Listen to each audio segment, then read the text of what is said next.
এইখানে কাঠবিড়ালি কাজ করছিল, কাজ না বুঝেই মাতবরি করতে চলে আসে ভাল্লুক। বাবা বাবা গো, এই বলে গাছটি টেলে পাহাড়ের এক কিনারায় নিয়ে এসে পড়ে। ভাল্লুকটি যাতে মাতাল হলেও তাহলে ঠিক আছে, যান বাঁচানোর জন্য সে প্যান্ট খুলে প্যারাশুট বানিয়ে ফেলে।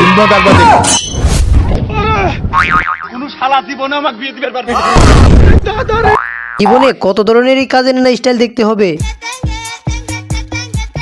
তাই দেখি ভাল্লুক চাইছিল সেইভাবে কাজ করতে। বলেন কি?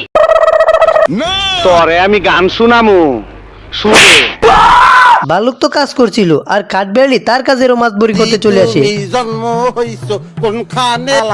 মাতবরি করতে না পারে কাঠবিড়ালিকে গাছের সাথে বেঁধে ফেলে। সর্বনাশ তো করছে শালা ভাল্লুক, কাজ করতে করতে এমন ভাবে কাজ করছে খালের পানি চলাচল করার রাস্তাটিও বন্ধ করে দেয়। ভাল্লুক ঘর খুলতেই